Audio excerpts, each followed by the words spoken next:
Continuing You Can Change the World, The Christopher Approach by James Keller. Chapter 4, second part of this. Education, Ideas Determine the Future. All that this unfortunate state of affairs has come to pass is borne out by reports coming in from all over the country of parents losing interest in PTA because those who live in darkness have been more zealous in promoting their false doctrines than have the bearers of light in standing up and proclaiming the truth. The Christopher, whether parent or teacher, belongs in the thick of things. Absence and apathy on the part of both teacher and parent merely increase the percentage of the irrational at PTA and kindred group meetings. Remember the words of Paul, "Be not overcome by evil, but overcome evil by good." Romans 12:21. Another way the parent can exercise direct concern with education is through interest and action in the election of local school boards. These local boards of education help to select books, draft curricula, and supervise, in many cases, the choice of teachers. A third avenue of parent participation is in classes for adults. Sometimes these are regular, formal classes. Often they are just a series of lectures or an occasional forum. Yet every time, and in varying degrees, they all help to shape the attitudes of the community. There is a fourth way parents can be extremely helpful in lifting the entire educational system to a higher plane. That is to leave no stone unturned in getting the better qualified Americans, who, thank God, still constitute the majority of teachers, to reverse the trend away from a teaching career and get back into the thick of things. This is the most important. According to recent surveys during the 1946 to 47 school year, more than 70,000 teachers' positions were unfilled. In the same period, 6,000 schools closed because of the lack of teachers. And it was estimated some 5 million students received an inferior education because of poorly prepared and inadequately trained instructors. Every effort must be made to provide better pay for teachers, but millions of students must not be abandoned in the meanwhile. It must be possible, please God, it will be possible, to find enough men and women who, fired with the love of Christ, are willing to put up with all the self-sacrifice that a life of teaching entails: small pay, little chance of advancement, long, hard work, misunderstanding, disappointments, in order to restore to the marketplace the Christian values upon which our country is founded.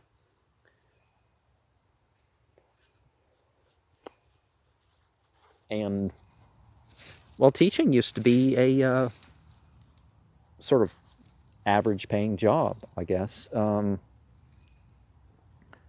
I guess it still is, but the relative wage has been going down.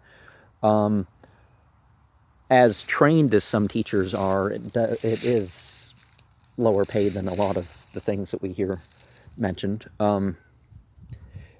It is being done. The best proof that this can be done is that many, given only the slightest encouragement, are taking up either teaching careers or positions associated with the educational field, not for what they can take out, but for what they can put in. They have caught the Christopher point of view. One woman who had transferred from a teaching post in a high school to a commercial concern for higher pay recently returned to the classroom because she came to realize that even though she was one of hundreds of thousands of teachers, nevertheless she could, by patient persistence, do much that would leave the world better than she found it. A man, with the encouragement of the parents' group, took a clerical position on a board of education which has been the special target of communists. Even in his minor capacity, he has helped check their inroads and promoted the very principles they strive to eliminate. Another young man was so concerned, while in college, with the perverted slant being given to the subject of history, both ancient and modern, that after receiving his diploma, he continued his postgraduate studies with a teaching career in this subject as his goal. He is now an instructor in his specialty at a large Western university. A young lady shifted from a secretarial job with a business firm to become assistant to the head of a department of a well-known university.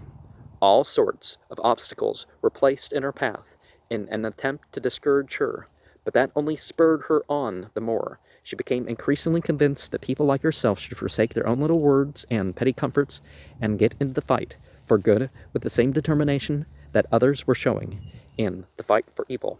She got the job.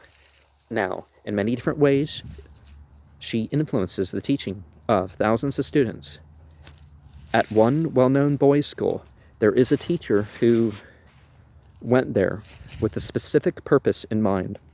Familiar with the background of the neighborhood in which the school is situated, he was painfully aware of the lack of spiritual concepts of the families in the area where education was concerned.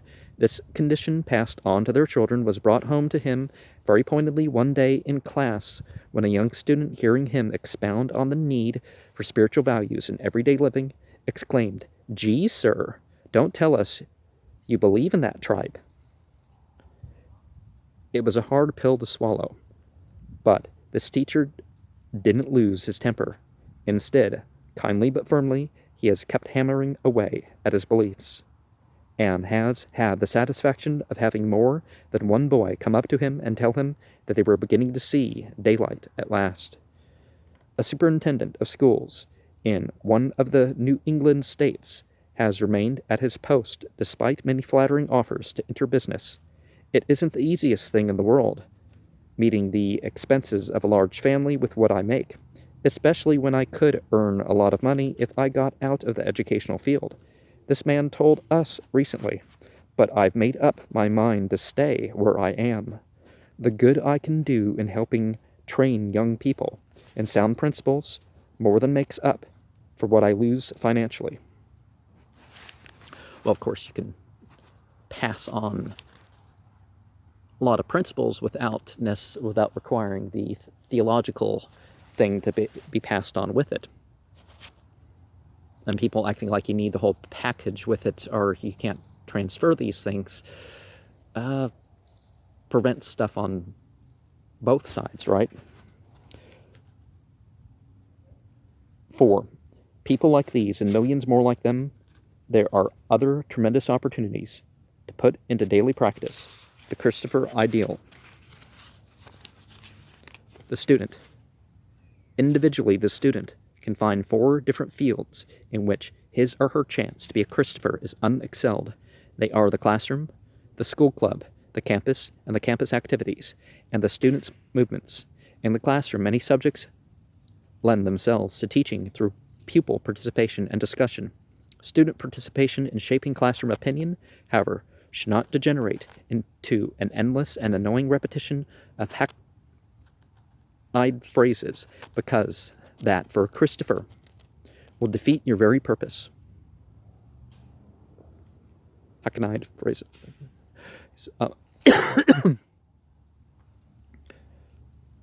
The student must gain the respect of fellow classmates by his or her scholarliness. The healthy Christopher point of view must flow from the general discussion and not be stuck on to the end of it like a campaign sticker or an envelope. Once again, to repeat Christ's admonition, be ye wise as serpents and simple as doves. Well, I think the whole innocent as doves makes,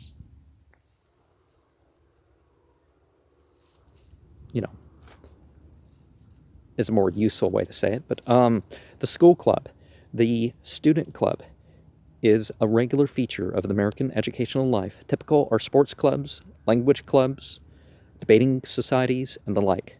For the young Christopher, however, certain particular clubs provide an excellent ground to sow the seeds of a democratic, God-fearing, and God-loving way of life. In associations like a current events club, an historical society, a school newspaper or magazine, a literary group, a dramatic society, young people must inevitably concern themselves with ideas and ideals, with the spoken and written word. In addition to the public speaking class and the debating team furnish further opportunities to gather the know-how of presenting these ideas clearly, concisely, and convincingly. Of late, many of these clubs have taken on increasing importance because they affect the total character of the campus life and student movements in general. Incidentally, by the term campus is meant more than just the collegiate version. We refer as well to that of the junior high school, the regular high school, the junior college, and in some cases, even that of the business school. In short, wherever students gather for extracurricular activities, leadership in student life is first established within the various clubs, and a candidate for a school office is often judged by his activity in the smaller organizations. To the Christopher, who looks upon himself as a lay missionary among his classmates rather than a mere sponge absorbing facts, participation in these activities is of tremendous value because in them guidance can be offered, thought and action, influence for good. The campus. More and more the campus, particularly as regards student elections, tends to reflect the currents in the outside world. Slates are put forward with such labels as progressive, liberal, independent, nonpartisan, militants, and so on. Yeah, and a lot of these labels, particularly nowadays, don't really live up to their terms, right? But if you search behind the labels, you will sometimes find that these catchwords partially conceal, yet partly reveal, the real forces behind the varying candidacies. At the collegiate level, these elections are of vast importance. Since the end of World War II, they have been given an added push by the fact that many of the veterans are now on the campus, taking advantage of the GI Bill of Rights, many of them continuing their schooling, although married and having families. This means that the age level of the student is up. He is an adult, a person with responsibility in the community as well as on the campus. He is a regular as well as campus voter. For some years to come, this fact will count most heavily in our educational institutions. Aware of that, the Christopher must find his place among this new and more mature type of student movements. Just as the campus life is a summary of club life, so is the general student movement a summary of the campus life. This movement is national and international in character today, with regular associations claiming to speak for our youth. In the United States, the National Student Assembly is sort of recognized Congress of student bodies, although its recognition is only informal, by virtue of the fact that it has held gatherings at which hundreds of universities were represented. However, it has established its authority among various student groups. There are international organizations as well. But, as might be expected from the confused situation in the world at large, no one organization has a clear-cut authority over all others. Commenting on the further movements among young people, Father John Courtney Murray, S.J., wrote in the magazine America, "First, it is evident that the youth of the world is on the move. More than that, it is being gathered into movements, organized, inspired by ideas, self-conscious, able to utter corporate views, and take collective action. These youth movements are going to help move the world in one direction or another. Second, youth has discovered its own international community. Youth is youth, no matter what language it speaks, and it is determined to express the natural community in organizations wherein international cooperation on student problems may be realized. With this in mind, it is obvious that the responsibility of the young Christopher is to cast out into the deep, as it were. He dare not bypass these worldwide movements, and by the same token he dare not allow these great forces to bypass him. To allow the godless among your youth to take the play away from those with good sound American ideals is to be false to everything for which our country stands. Those who have the light must also ask themselves, why have the communists been so successful in this field, while we, so far, have too often failed? Now, how do we distinguish American ideals and basically hodgepodge of ideals from other nations that have, just merely transferred over here.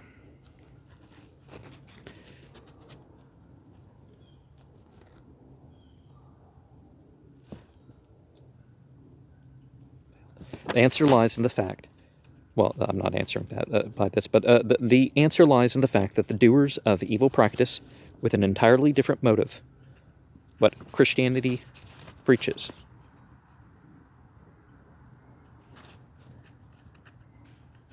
Well, then what? The godless are apostolic. They utilize that little bit of missionary which lies inside every man and woman, young and old, to work for world destruction, as the National Catholic Youth Council in its publication Operation University put it. Well, no, I don't think. I actually think there's more of a theistic trend towards world destruction, because I've heard my whole life from Christians this idea of we need to make it really bad for Jesus to show up.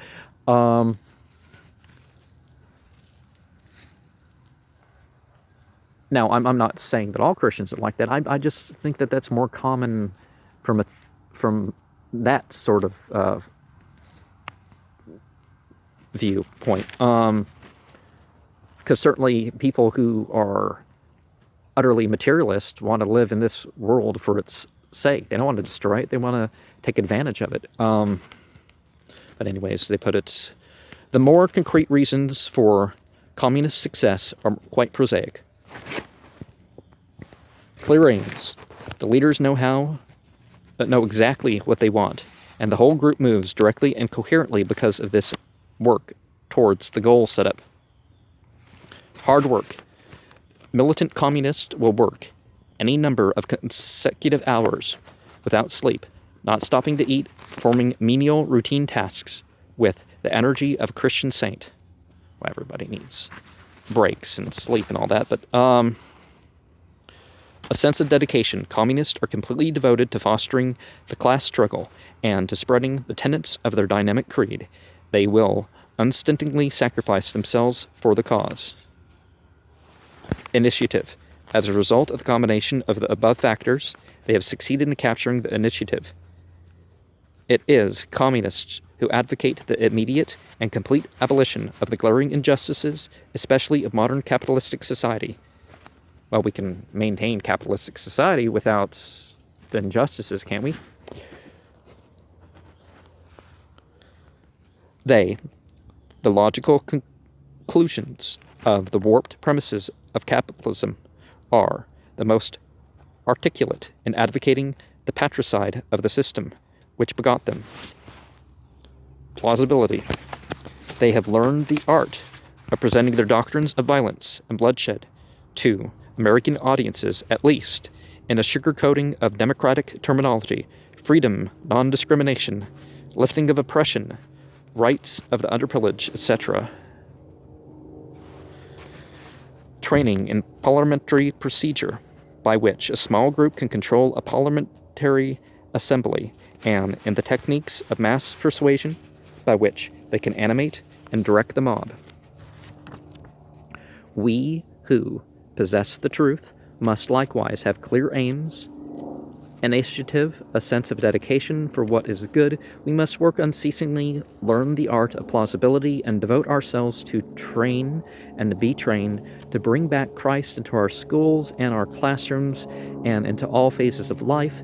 The woman who went back to the teaching after having left it earlier to go into business, the scientist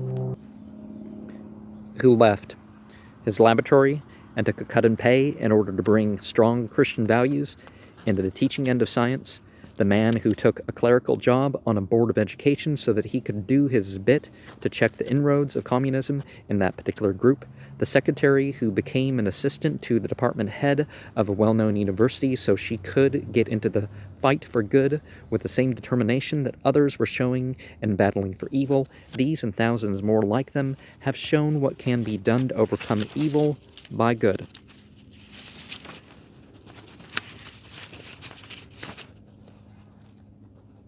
True, they are only small beginnings, but once others begin to realize what they can do individually and personally in the field of education to save the world, this trend, God willing, shall begin to snowball into something of major proportions.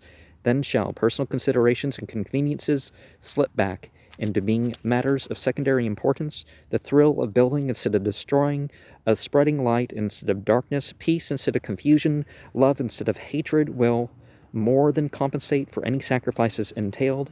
Every Christ-bearer will experience something of the deep and lasting joy of one high school teacher, Miss Corma Mowry of Clarksburg, West Virginia, whose faith in her profession thrilled some 3,500 delegates at the National Education Association convention in Cleveland recently. Miss Mowry, a tall, robust woman of 40, had scrimped and budgeted for